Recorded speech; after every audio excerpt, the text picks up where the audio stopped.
Hi, that was one fulminant start here for these two teams. Gale Force eSports, man, they were putting up a show. And mYinsanity, after having a little bit of a rough early game, they actually managed to come back and capitalize on the mistakes, most importantly.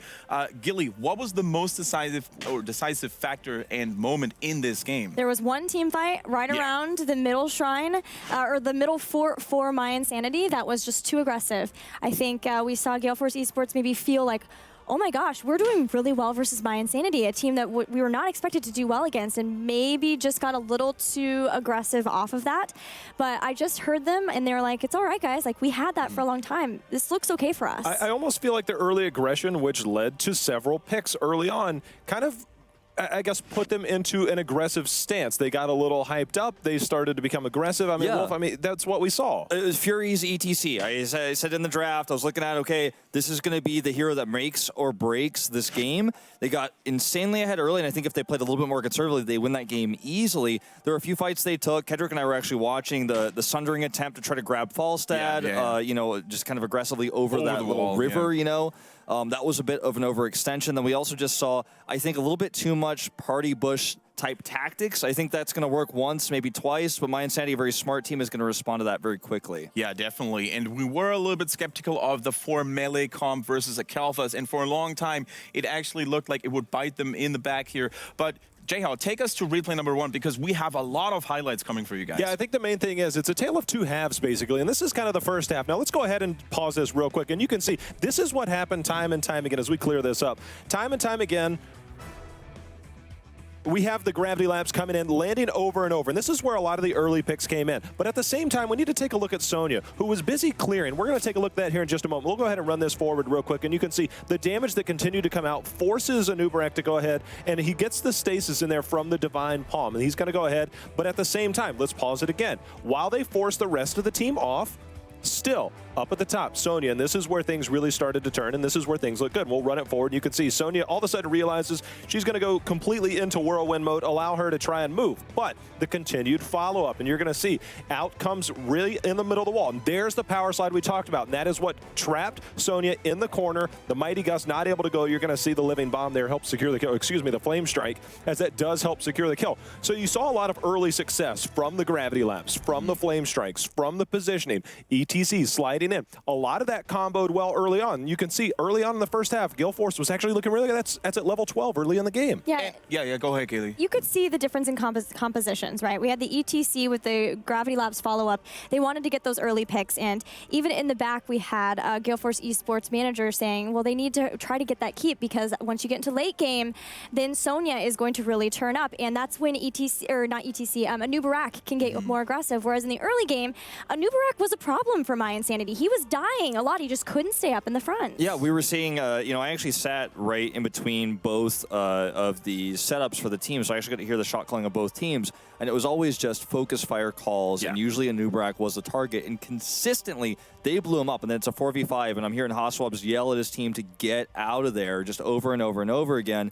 But later on, as you said, as Sonya got higher up, then Anubarak could be a little bit more aggressive and things started to turn around. But I do think that playing a little bit more conservatively win ahead is something that Gale Force can do in situations like this to prevent the loss that they just had. Yeah, they're definitely going to try to, you know, turn some gears down and take it a little bit more calmly. But Jayhao, let's check out the next replay that we've got going. Yeah, I think the biggest thing is what Wolf was talking about. They took a lot of risks, did Gale Force. But let's go ahead and pause it immediately, right here. Okay, this is one of the things I wanted to highlight. Perfect opportunity to really get all of mYinsanity up at the top. And we do see, but caught out right here. And what you're seeing come out right now is the gravity lapse. And it goes, but let's roll it back. Go ahead and pause that. Let's roll it back just a few seconds. Watch what actually happens.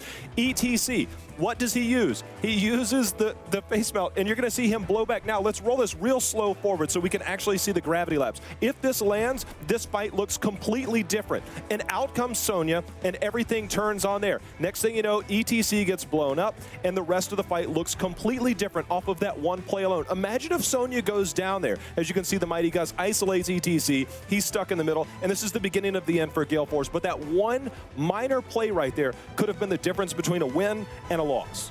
Yeah, now also have to commend and highlight HOTS' finesse and expertise on Falstad. Not only, as you mentioned, Jayhao, did he isolate certain team members of Gale Force eSports, but his burst damage was always on point. He had all his spells ready whenever he needed them to be ready. And he had fantastic gusts. Yeah. So many good gusts to help out his team, knowing when to use them defensively and when to use them aggressively. A lot of times, I feel like you see a lot of Fallside players being too scared to use them aggressively, but that time on the side where he flanked and flew through the whole team back was really, really on point. And HOTS, I feel like he's always on point. He always is. Definitely the MVP of mYinsanity, and it's hard to like single him out when you see that there's no real shot caller. Everyone's kind of feeding information all the time, but he's usually the one that plays like the high skill cap hero, the one that's going to make the big plays. And in the beginning of that game, you know, it wasn't as easy for him because when they were fighting 4v5, but he really kind of hunkered down and brought the team together there with some big plays to secure the win. Definitely, and we are now ready to tell you guys which map is going to be the second one, and you can actually see it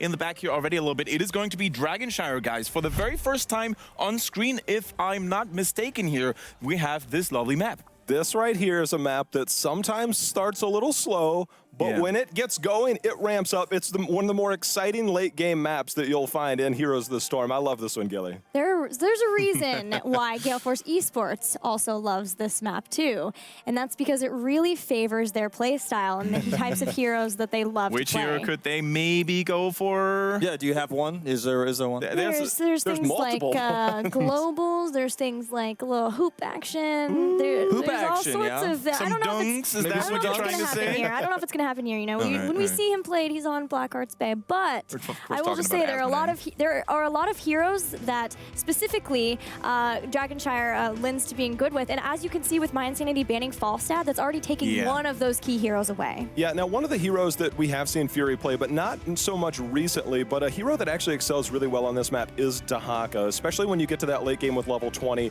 to where he has that Apex Predator, can really be the difference when you're talking about two objectives at two polar opposites of the map. I was going to say, I want to give a shout out to Thatcher here, my man in Great Britain. The Dahaka Shakalaka might actually be a thing that we could see. Let's not get too excited about this here in particular, though, before he actually gets locked down.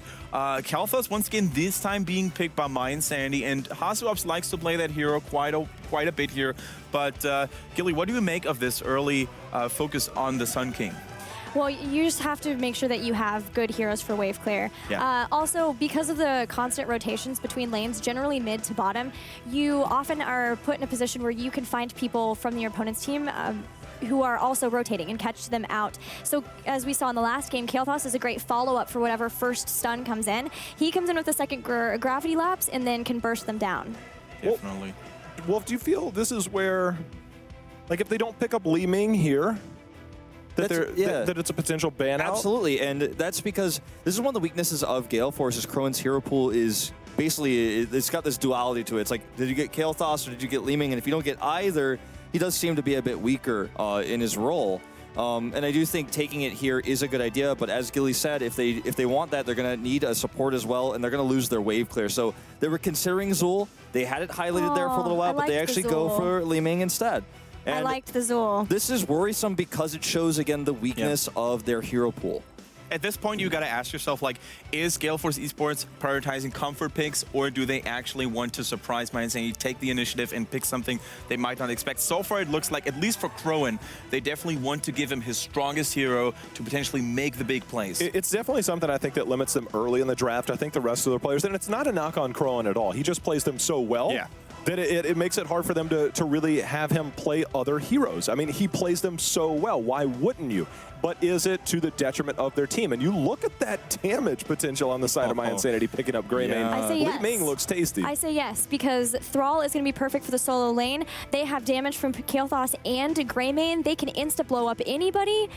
I'm fearful here. I want to know what Gale Force is going to do in the second half, but they ban ETC, and I think that's really nice to have a ban against, especially considering the ETC Kalthus follow-up. I think we just saw a little bit of that, but it was executed by Gale Force. I think they know a little bit about that combo. They might.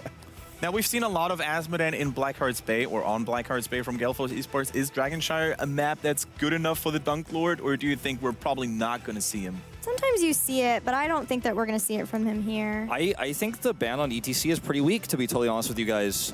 There's no warriors on the table just yet, not in bans or picks. There's a huge hero pool available. So banning this is like, going to make mYinsanity think, well, we're just going to take someone else. When you look at it, they have the two big melee heroes, Thrall and Greymane. Greymane is range, of course, but he's melee half the time. This allows them to pick up Uther, and I think if they don't, if they ban ETC, like mYinsanity gets Uther, they get Divine Shields on two big melee assassins that are going to be up in the front lines all the time, and that worries me a lot. You would have liked to see the ban on Uther instead? Yeah, absolutely.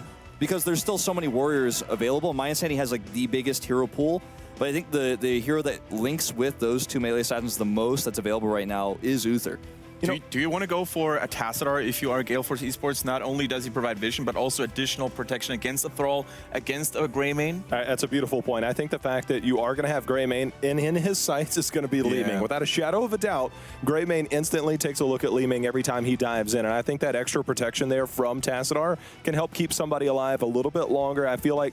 But is that going to fit into what their strategy is? It looks like they're just going to go straight into Sonya here. They have not had the biggest success with Sonya. Not but at they all. need help with wave clear, which is why we're seeing them grab her. And I'm fearful. Muradin is a great hero who's been really good for them in the past. So is Li-Ming and so is Rigger, but Easy region coming out. Are they going to lock that in? You take ETC away, and this gives, again, another opportunity for more of these warriors to come in. Look at the lockdown, the follow-up they have for that. Oh, if they get any hooks, whoever gets hooked dies.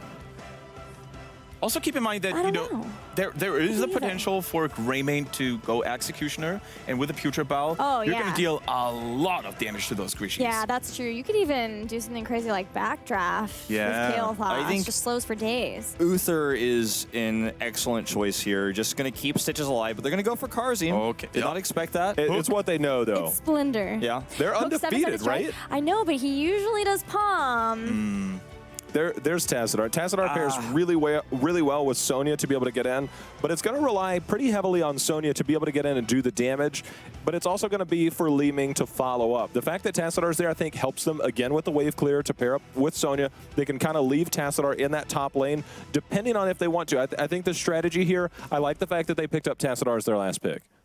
Tassadar definitely helps the composition, but I'm going to be straight with you. I am very scared for Gale Force after seeing this draft. Do you think Karazim undefeated lives? Yeah. He hasn't lost yet. Look at, when we saw Stitches at the North American Regionals, we were like, why is Stitches here? Because there was no follow-up for the hooks. Look what they have for follow-up. Feral Spirits, Gravity Labs. I am terrified. Once that one hook lands, especially after 16 potentially with a fishing hook through all these narrow choke points in Dragonshire, there is just, as you mentioned, Gilly, so much follow-up. You name it, Greymane, Thrall. I mean, there is so much potential. Even a 7-side strike, although, of course, we know that Splendor likes to facepalm people. It's going to be really hard to predict, but still, give it a try, Wolf. What is your prediction for game number 2? I think if Fury can't get early picks with Muradin, it's going to be really tough for them. This is, again, what I said last time about the ETC, and I'm going to have to go with mYinsanity. Did it in game 1, and I think they're going to do it in game 2. Right. Lady Gilly. There's too much lockdown to go with the Stitches hooks, and there's not enough escape on the side of Gale Force. I got to go with mYinsanity on this one. All right. And Jay-How, are you the last pillar hope for Gale Force Esports? No. I shake my head at both of you. I believe in Li-Ming. I believe in Crowan. Give me Gale Force. Fair enough. Jay-How trusts in the Afro power coming in from Crowan, but I still think that mYinsanity, the German boys, they're looking strong. They have what it takes for sure on paper, and they have the experience and, of course, the class to execute it. But let's actually pass the ball over to Dreadnought and Kalaris, who will take us to game number 2 on Dragonshire.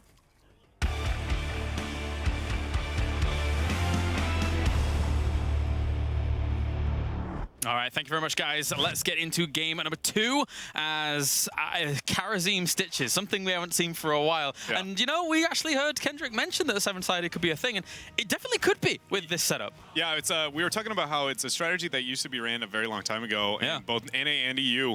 And essentially, the entire strategy is just based around a hook, one follow-up, 7-sided as fast as you can.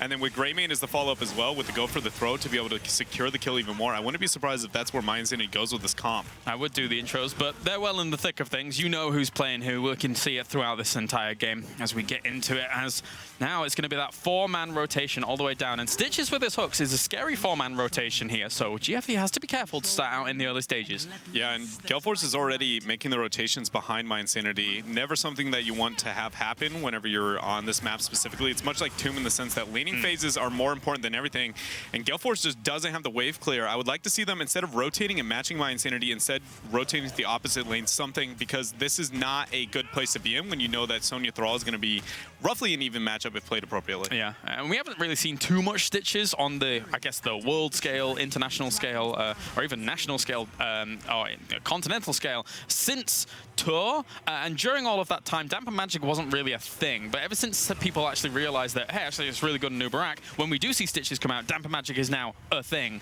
So it's nice to see it coming out a lot more. Yeah, and both these teams, again, trying to keep the dance here. Akaphase is going to be able to get on the camp, while Gale Force just making the rotations again between mid and bottom. And it really comes down to whoever wins the rotation. Splendor overextending a little bit there, getting stunned out. No follow-up CC. He will be able to get the Radiant Dash away. Very important. So these rotations can start taking control of this. Thrall and Sonya up towards the top. It's a long-lost told tale that will just rage on for a while. And towards the mid, now they are rotating around here. Can they do anything against Fury? I don't think so. He'll be able to dwarf toss just fine. Gale Force is now managing to make it pretty close to even when it comes to the rotations. Krone is getting a decent amount of harassment as well here in the bottom lane. The beautiful 1v1s between the supports. Yeah, that kind of stabilizes out, but a lot of damage got done to Blumby as well as Nero towards the bottom as all of that was going down. So they will have to retreat out for a little moment. I'm surprised this has been so rotation-oriented. Obviously, the map kind of thrives with it, but that none of the teams have really been able to gain a major advantage in one of the rotations here. A slight difference in Thrall's build as well, and Venom being picked up as well. So if a hook does come down, it kind of further increases their kill potential in the earlier stages of the game here. Somebody does get poisoned down a little bit. Yeah, mYinsanity is now applying a lot of pressure onto the top lane here. You see he's going to be able to control a majority of the shrine, it feels like, for now. Darkmok has been sitting back. Meanwhile, he's just been forcing the minions because Thrall doesn't have the best wave clear for the most part. He does have great survivability, but his wave clear isn't necessarily the best because it takes too much mana. It's true. And so he's done a really good job, mYinsanity, on that 1v1. Isn't this great when we get to see games on the international stage? You get to have matchups like mYinsanity versus Darkmok. It's something that's a bit weird, but whoa, whoa, whoa, Tassadar, get on away from there. But as I was saying, like, you very rarely get these matchups, and it's great to see kind of the interchanging pieces in them. Yeah, this is actually a beautiful rotation from Gale Force here as well, actually sending mYinsanity to the mid lane to get the clear because he's doing so well in the upper lane as well, allowing them to commit more resources to deal with that 4-man rotation from mYinsanity. They are going to be able to secure this bottom shrine, so no Dragon Knight quite yet for either team. Gale Force still holding on strong, and 7 approaching for both of them as well. Not really any hooks been thrown out too much, apart from that one on towards Fury, but there's not really too much kill potential on a Muradin there. Basically just a light harassment from Blumby at that point. He hasn't committed to any big plays in this first level, 7 levels. Crowan, during the first day of their play, was not really on the same page with Fury when he was throwing out a lot of his Ling Ming spells. Usually you see just Fury hits a hard CC and there will be always great follow-up coming out from Crowan. And I would like to see, since they looked like an entirely different team in that first series, or first game of today at least, I would like to see whether or not we kind of see that original North American version here. But Darkmok's going to get ganks and he will be falling down as well. So as long as the delay is going to be there, Gale Force now getting a small advantage. Nicely done by Fury to get up there and actually put the pressure on. Oh, that's the second one! The Seeker? Oh, it's big damage coming out onto Karazim. Not normally the most conventional amount of damage to come out, but thanks to Seeker, as you're mentioning, big damage going on towards Karazim. That's very uncharacteristic of Splendor, not only for being on the Karazim, but just in general, has some of the best support statistics out of all the players here at this tournament, so I'm surprised to see that from him. And I feel like we saw it a little bit in the last game as well when he was on the Karazim, risking a bit of his positioning to try and, I guess, min-max as best as he can realistically, but Muradin getting caught out here does get the Dwarf Toss away, will be able to survive just barely. Yeah, the Venom ticking away on him from Darkmok, but it's definitely not enough there against a Muradin. Nurok will end up getting away, thanks. He does have the stealth on towards level 4, so that helps him even just a little bit more against that, but there wasn't much lockdown. Now, they're going to try and rival for that Dragon Knight. mYinsanity taking a bit of damage, but likewise Fury's going in deep against Hasselobs there. Rufflecopter even trying to go on as far as possible. That's a lot of damage on towards Blumby from Li Ming, but no deaths. That was a lot of resources committed from Gale Force eSports.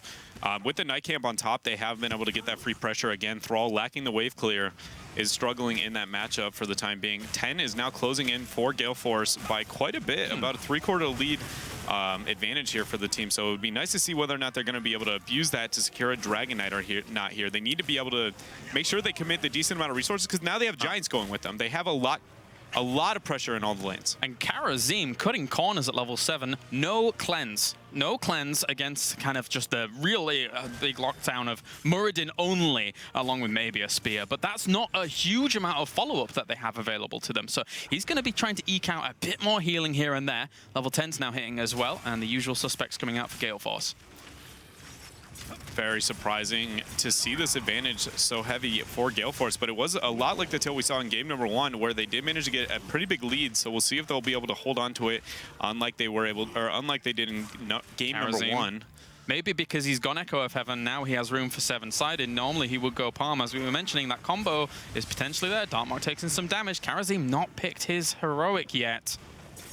Waiting on it. I think it's 7-sided. Yeah. I feel like the minute I saw the Stitches, like they have to go with a blow-up oriented Makes sense. style. Makes sense. It would be strong, and they're hiding it for so long. There's no way Splendor would end up forgetting them like that at any point, but yeah, we'll continue on here. Fury. He forgot Palm was number 1. He's like, oh, whoopsie daisies. He's like, I've never played Palm. I don't know how to do this. All right, well, just kind of solidifying things down towards the bottom. And looks like Fire's going to go down. That is 7-sided strike coming on into Fury. Very, very fast there. He has to move away straight away. Akaface likewise under some pressure. He can't save himself. He is Rhaegar, can't Ancestral, and he will go down. mYinsanity just has to back off for the moment, taking that kill. And that was very, very well played out in the end. Yeah, that blow-up was very successful. Akaface is going to be, really needs to be on point when it comes to his Ancestrals in this game. The minute sees 7-sided strike onto one target, usually going to be Fury. He needs just instantly Ancestral. That's going to be the name of the game here. Now 4 versus 5 with a skirmish onto the mid lane. Heavy rotations coming out from HOTS. There he gets the gravity lapse. Ruffle Copter gets stricken down there, and a mishook from Blumby up towards the top to look for more. But at the same time, Fury's going to have to jump away. This might be it, but they're going to take that top shrine, so they will deny this Dragon Knight for just a little bit longer. Crowan did a good job to be able to get the interrupt there and a lot of harass onto his opponents. All we have to see Splendor doing, sticking with his team, making sure that once Blumby hits a hook, 7-sided strike now off cooldown, and it will rip people apart if they're not careful. I mean, Wolf follow up to lockdown, Gravity Lapse lockdown. They have a lot of options available. But now Gale Force has got all 5 members finally alive once more after that first pickoff when it came to the Muradin in the mid lane here. So they need to really just make sure this patience right now. Udall being shocked. He didn't go in. He didn't go into the bush even to check. But the Sunder is going to be up even if he does survive. Oh, 30. He's going to survive. God. I don't think we're going to be able to turn that. Chrome was looking for the chase on towards the bottom, and you can see the 3 men rotating in. He's like, oh, I guess not.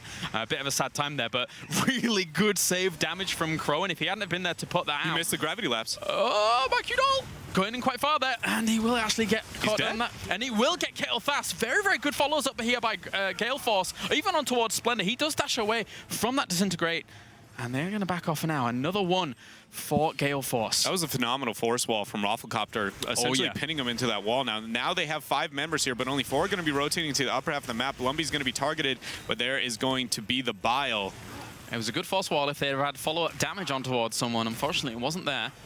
And that's 13 striking now for Gale Force, taking those talents, and Nurok just rotating around, making sure that that shrine is captured so they can't get that easy Dragon Knight.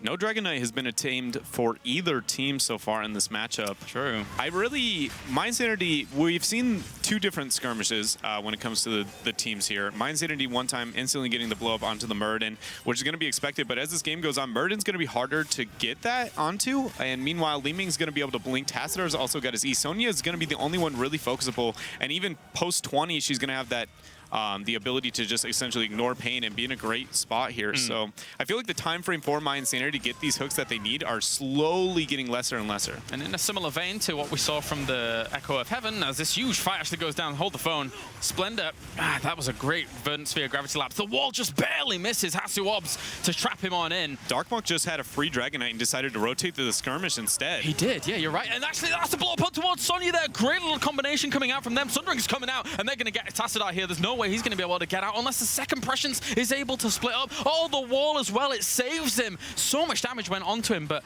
thankfully Prescience is a really good talent.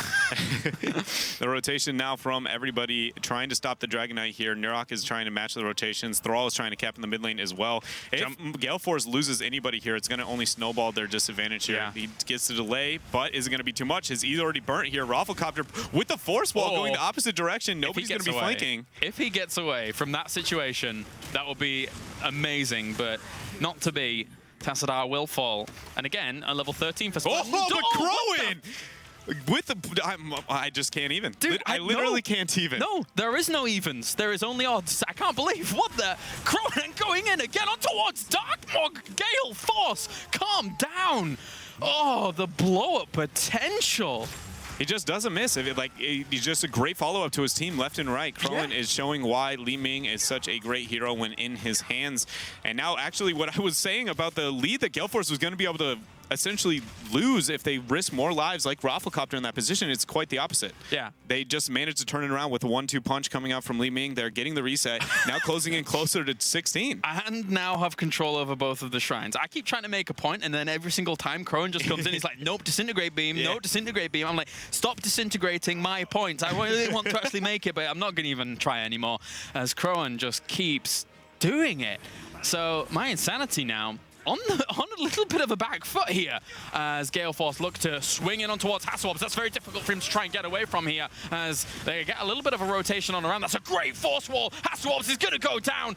Great moves by Gale Force eSports once again to bring down a pivotal member here in the roster of mYinsanity. Yeah, now the locking in 16 with a 30-second advantage. They should be able to try and get a little bit closer. If they don't get a Dragon Knight here, it should be at least some structures. The map needs to be opened up so these teams can get more out of their rotations here. So you see them pressuring onto the bottom half of the map, anchoring with Mike Udall there to make sure there is going to be no flank here. And let's point out that all of Crowan's abilities are damage, damage, damage. He is just going absolutely ham. So he's feeling confident in the backlines behind Sonya, behind Muradin, and behind the Rehgar and Tassadar. Everything is just built to protect him and allow him to do his job. Blumby at the front, taking big, big damage, as well as a disintegrate beam coming out. Wall's going to try and slow them down from all of this. Mike Udall spinning at the front to try and push away Splendor as well as Darkmog. He will be successful. Hook comes out, and there's the seven-sided instant dimensional shift out of there. Sundering catches it. Quite a lot of them, though. Darkmog in the back there with a Fury trying to do some damage on towards him. They will get away. I can't believe no one died in that exchange. Yeah, and mYinsanity was in a really rough position, but now Hasselhoff has been able to spawn. They go again onto Blumby, but he is very, very tanky at this point in the match. The fishing hook comes out, not going to miss. Great juke from Mike Udall there.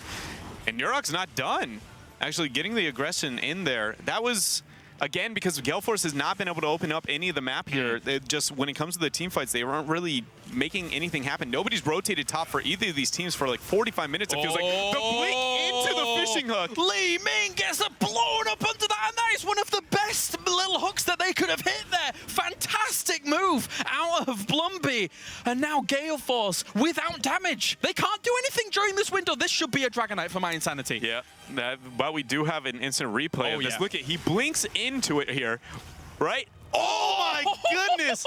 I don't know if Blumby's like the mastermind who predict that or what, but that was phenomenal from both these teams and secures a Dragon Knight for mYinsanity. I think we have to go with coincidence on that one. Yeah, that was too next level for me to believe. No. But oh my god, what a turning little move there from mYinsanity. These two teams match up in a fantastic way. I'm so happy we're casting this game, Tread. As now, they're trying to push on against them. He might... He doesn't have seven-sided, but he will Radiant Dash. 10 seconds before that Heroic is going to be spawning. Keep in mind, it's still 4 versus 5. 15 minutes in, not a single fort has gone down, and this Dragon Knight isn't able to get a fort. Look how well they match up, Dread. It's so good. They're definitely making, almost mirroring each other, it feels like, when it comes to the decision-making. Like, Darkmog making the rotation to the team fight over getting the DK in situations. They all just kind of, I don't know, they want to fight. That's all they're looking to do. I've got to say, again, Gale Force has impressed me so much in this series. They lost the first game, but they impressed me there. They're impressing me here as well. I mean, going up against mYinsanity, I expected them to be on a bit of a higher level, but Gale Force is bringing the show. And oh boy, are they. Hasselhoff's here. Now working down that tower. They're on towards the fort. That's a lot of damage on towards Nurok. They should be able to save him. That's a great little stun out from Fury as well. Don't quite get the full follow-up onto him.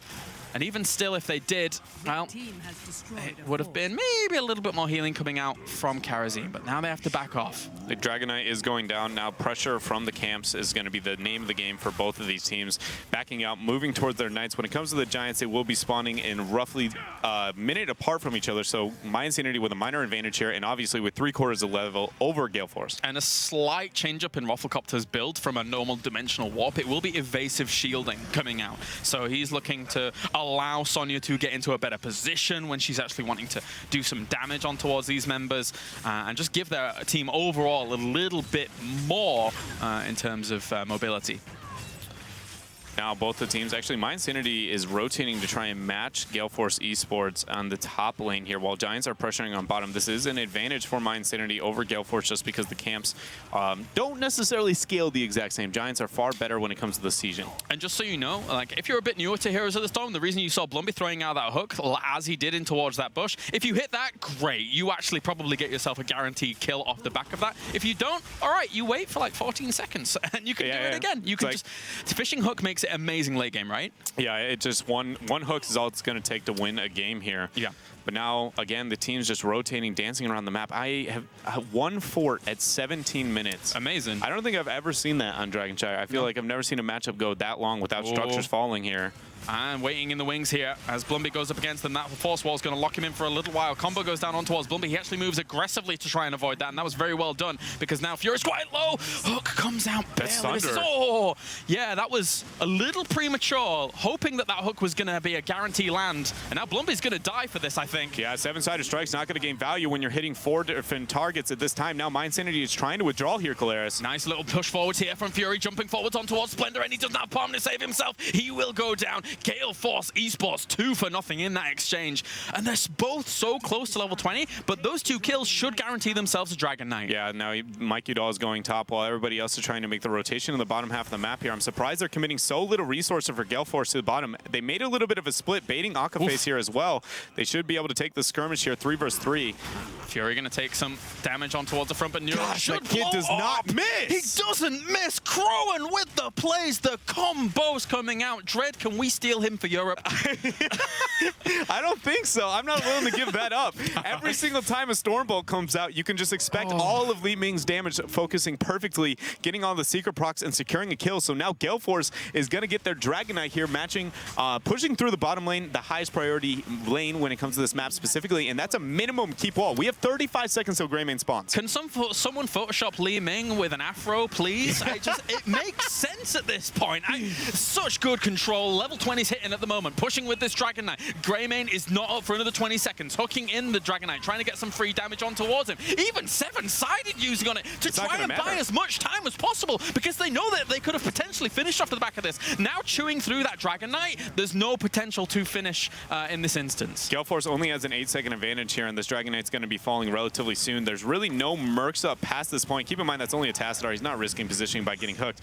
And we need to see Gale Force open up the map if they're going to be able to do something here. Again, because bottom lane is the only lane where those fights are going to be something that can be effective. Otherwise, you're just dancing around, and that's the last thing you want to do against Stitches. Yeah, and now we're looking at the other side for mYinsanity. Master of Flames being picked up for Hasuovs, meaning that he's just trying to keep these guys as locked in as possible. It's not as common a talent to be taken because you see at this level of play, you see people realizing it's there and then splitting up efficiently, but there's a little bit of melee on the side of Gale Force. It might clump up. We'll see how it goes later on.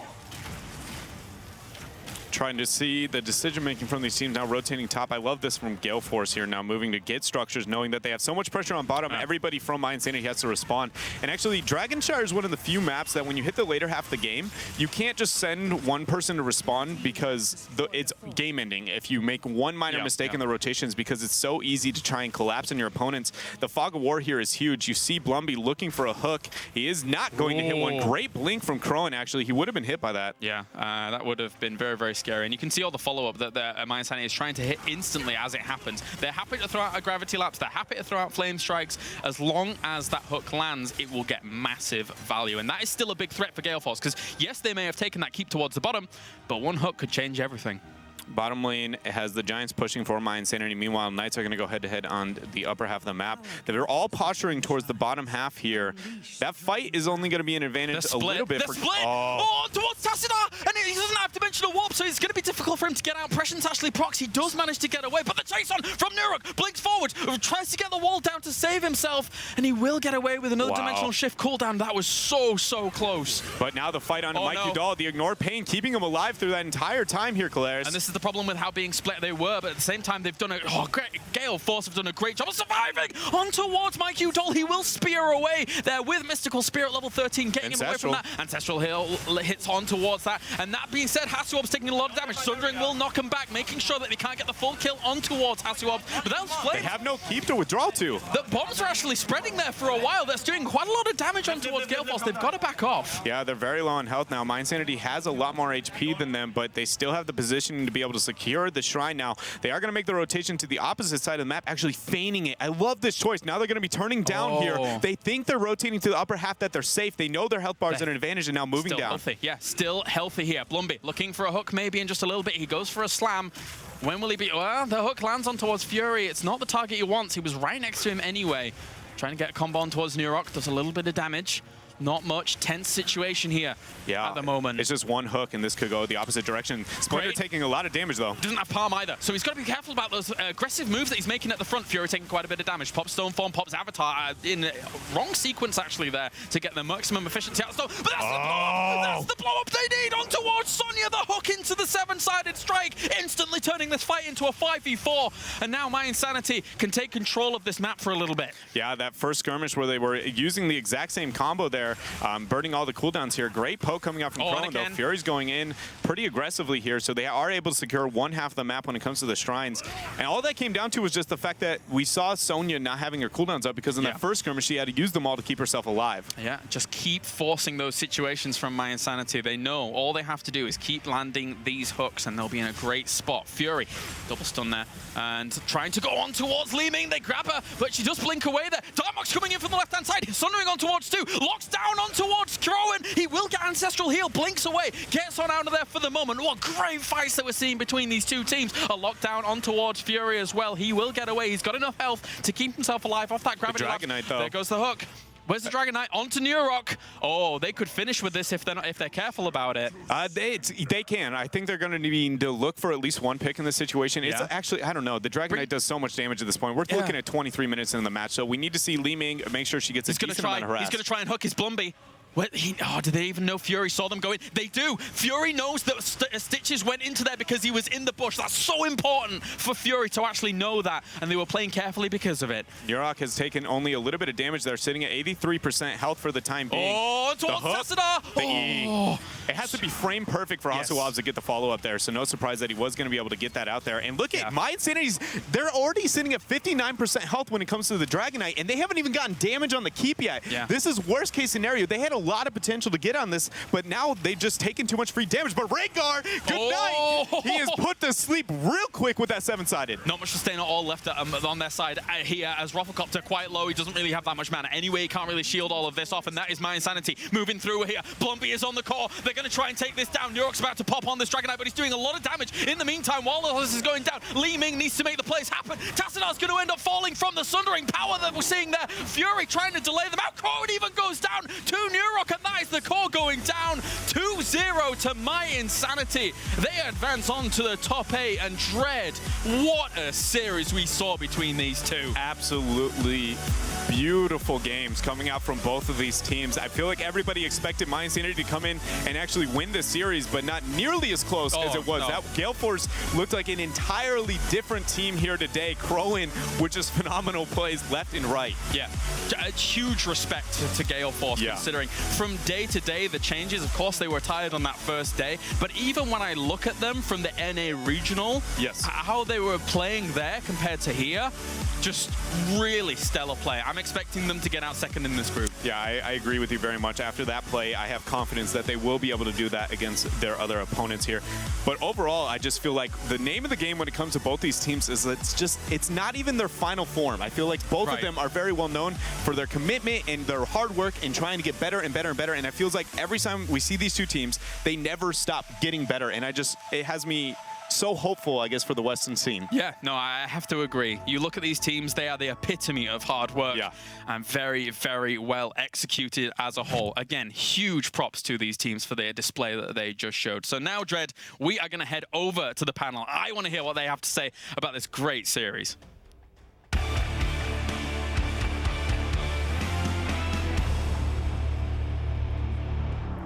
What a game, guys. I mean, without any doubt, this was the most intense and the most exciting series that we have seen in the Heroes of the Storm Summer Championship so far. And I don't want to take anything away from Gale Force Esports. They played a phenomenal series, but in the end, mYinsanity just was too strong. It kind of felt like Gale Force had the potential. We looked back at game one, and I feel like they kind of let it slip through their hands. Game number two, there were a few missed plays, but I honestly don't think game number two had anything to do with what Gale Force did wrong so much as what mYinsanity did right. Yeah. I mean, that was great. The whole game felt like it hung by a thread, right? It was just so close, and maybe not even a thread, but a Stitches hook, because it really came down to that hook on Rhaegar that was sealed the deal for the victory there for them, and those late game hooks were everything tonight. I think they kind of did bank on those late game hooks, and there was a few unlucky moments. The Crowan teleport into the hook was a really unfortunate circumstance, but they turned fights around, fighting a man down summons just because Crowan went full damage, glass cannon all the way, full magic missiles build, and did a ton of damage to secure fights and blow people up, you know, basically from full health to zero several times. That was one of those games that, like, it felt so close and so tense that everything would turn on a dime that I feel like even, like, the Twitch chat was silent when this was happening. As Twitch chat can never be silent, let's be honest, but yeah. Everyone's just sitting there like, oh my god, one pick ends this game. We're going so late into Dragonshire, and it was the hooks, really, that won the game. Yeah, definitely. I mean, the Stitches hooks were great, but I also have to say that I'm extremely impressed by the follow-up from HOTS, from Splendor, with the Gravity Lapse, with the 7-sided strike. This is not something we see well executed so very often, but I think we have a first replay ready. Maybe we're even lucky enough to see exactly that. Yeah, I think we've got a few in play that I think people are really going to appreciate. But right here, here's one in particular. Let's just go ahead and pause it and talk about what's happening. It's 14-14 very early on. The hook's going to go out. It's going to go ahead and bring him on back, and we'll go ahead and see this play out. Now, everything looks normal. Tassadar, he's not going to get out of here. There's a lot of the follow-up we talked about. Rafflecopter is going to go down. Now, let's take another look. Let's go ahead and pause it real quick. Who do you guys see down here? It's Crowan. I caught it. Well, that's exactly what we're going to see, because we saw play after play, and this is exactly what you guys talked about. Hasuab's over here, poor guy, he's about to get blown up. We're going to go ahead and roll this forward, because you're going to see this start to come forward, and boom, the minute that hits, you can see. So we did see quite a bit of plays from Crowan. That's just one of many that we saw coming out there from Crowan on Li Ming, and I think that kind of highlights a lot of what we saw. But they're not done yet. Wait 1 second. Hold on. There goes another one. And you can see time after time, boom! And you can see time after time again, Li Ming was able to secure those kills with those resets. There's a reason why at the end of ESL Burbank, Michael Udall showed Crowan up to the trophy platform and made Crowan pick up the trophy first. It was like, Crowan on Li Ming is just a beast, man. Yeah, it's pretty amazing. Yeah, I mean, he's carried it. There's, I've seen GIFs, highlight clips, everything against big gods. Blows up Beto there on the ETCs, all these 0 to deaths, type kills. He basically doesn't care what the opponent's hero is. He just blows them up all. He's like, are you in range of my missiles? Because I do not miss. He is the sniper. Equal opportunity for everybody. Right, absolutely. So why don't you go ahead, JL, and take us to replay number 2? Yeah, this is something I'm pretty excited about, because you're going to see even more fights go on here, and this is where things start to go. And look at this beautiful force wall. It locks in Stitches, and you can see the follow-up. They just pounce, instantly pounce. There's one kill as Crowan has the disintegrate in, but they're not done yet. We do see on the back foot everybody trying to retreat. It looks good. Pause it real quick. Everything looks good. You have your fort over here. You have a tower. You're able to drop back, except there's one particular person named Rafflecopter who's about to come in and change the dynamic of this entire fight. You should have dropped back a little bit quicker, because coming in right now is going to be a little bit something called a force wall to help lock in Splinter, not able to retreat. So we saw some really good plays actually come out from Gale Force to be able to secure a lot of kills. That's why this was so exciting. It's back and forth. This is right before level 20 where things really started to pick up. I think you guys could feel the tension in the air. Robocopter, to me, seems so improved this event even than Burbank. He had really good force walls at Burbank too. Definitely. But his game number 1, positioning for Sylvanas was really on point. And I know that that's been something that before when he's played Heroes, we've been like, oh, that seems like really far forward. And so it's great to see that there's continued improvement for this team. Someone I also have to commend here in this game was Fury on that Murden. I think his Stormbolt hit percentage was quite above average. It was definitely in the 60s or 70s percentage-wise. I think he really stepped up his game, definitely became a stalwart defender in the front line. But we can say the same thing about Bloomby. These hooks were most of the time on point. Yeah, the hooks were really, really good. I mean, non-stop hooking at the latest part of the game, the part that matters the most. In the early game, you get a pick, everyone disengages, it's not that impactful. You don't have the huge scaling of the Dragon Knight like you have at the very end of the game. At the end of the game, you get 1 pick or 2 picks. The game ends that far in, that much damage on the Dragon Knight, and they got the hook that mattered. Yeah, and let's actually see, maybe we're going to see a look at we're in the third replay. So, Jay, do it one more time, Now, here is what you guys are all excited about. Let's just pause this. I want you guys to appreciate the beauty of all of these hooks. Actually, let's go ahead and slow it down right here. In comes the hook, lands it way at the back. That is at the max range of that hook. And instantly, look at Splitter. He's already into 7-sided strike, already, and instantly getting blown up. Right there, deleted. Let's X him out. I mean, that is what I'm talking about. That is the synergy between this team. The hook was there, and instantly, before he even arrived, 7-sided strike was already out. The beauty in that is surreal. Couldn't have said it better, Jay-Ho. I mean, this was a beautiful game, and we have a beautiful German individual here sitting in front of me. No homo. How's it going, Nurok? And congratulations, first of all, on winning this game. You have now made it into the second group stage in DreamHack Summer, of course, in John Chepping. How happy are you right now? I mean, obviously, we are super happy because we won 2-0. But we didn't show our best today, for sure. Like, we had some sloppy moves, we had some random deaths, especially in the second game. We got a kill. Afterwards, we had a random death, for example, on our tank, or I don't know, it was super sloppy, but we still managed to win 2-0, so obviously we are very happy. Yeah, so many people say that hero flexibility is one of your biggest strengths. Is there something that we still haven't seen or that you have prepared for this tournament? Of course, yes, but I cannot talk about it. But we Obviously have Obviously a lot more we can show. So you can promise more for the second group stage? Yes. Awesome. Gilly, a question for you. To what would you attribute the difficulties today? Do you think maybe you underestimated your opponents? And what did you think of Gale Force as an opponent? I wouldn't say we underestimated them, but they were very well prepared, especially on the first map. They banned my Tassada, I was very happy about that. And they banned the Diablo on the second ban, and they had a very easy draft which for them, because they just ETC queued and followed up with Kelterstan, so it was very easy to outplay for them. So they played really well, but until the point they dove me under the mid-4 and they kind of threw the game away, or the advantage. Were you surprised at all by their aggression? Because they got a few early kills, but as the game went on, they continued to put the pressure on, which seemed to be their downfall. Was that something that you guys were communicating, like, hey, they've been aggressive, let's try and punish them? Because it definitely seemed like what you guys did at the second half of game number 1. Yes, we did so. I called out that they are playing pretty greedy. They got the bottom punisher, I think. And when they went to the mid-4 and they wanted to kill me, and I mean, obviously it was super greedy. Like, they should have just gone with a bottom punisher, especially if you have a Sylvanas on your team. They would have probably gotten the keep, actually, but they decided differently, so lucky us. All right, lucky you indeed, because you are one step closer to actually getting into the finals and potentially winning this game. That's what Darkmug actually said during the team video, that you guys are here to win, not just to look good. So maybe one final sentence or a few words to your fans out there, to the Heroes of the Storm community.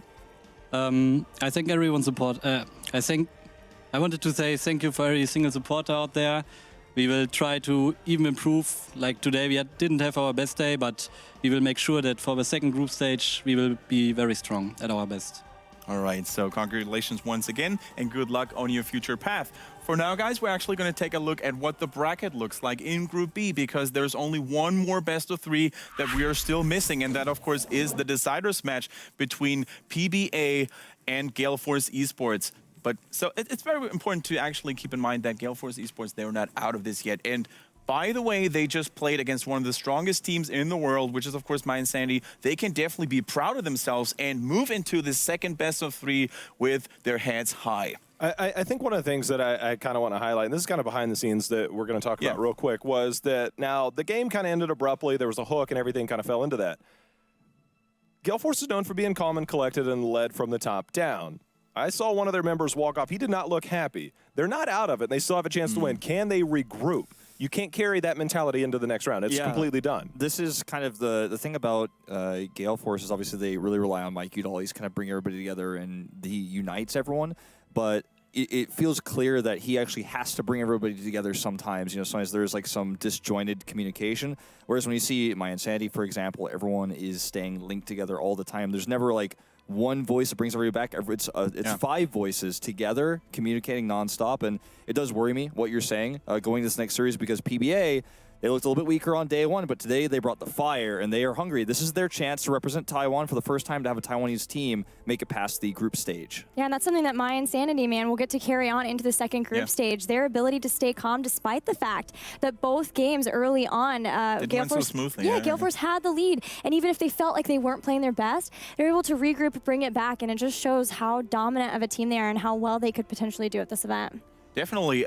Gale Force eSports, a lot of weight on their shoulders right now, a little bit of pressure to be exact, because one more loss could actually mean the end for them in this summer championship. Let's actually take a look at the double group phase here that we've got going on. Group A, of course, has been decided or was decided yesterday, but Group B isn't just over yet. Gale Force eSports and Big Gods is out of the tournament, excuse me. PBA and Gale Force eSports, those are the 2 teams that we are going to be looking at next. For now, though, I also wanted to encourage you, everybody at home in front of your computers, to use the hashtag HGC. Let us know what you thought of this previous set, but also let us know what you're going to expect of the upcoming match between PBA and Gale Force eSports. It's always nice to have more unknown and unfamiliar faces taking part in this discussion. Also, I wanted to give a big thank you to everybody who's been watching. Don't go anywhere, and we'll be back after a short commercial break.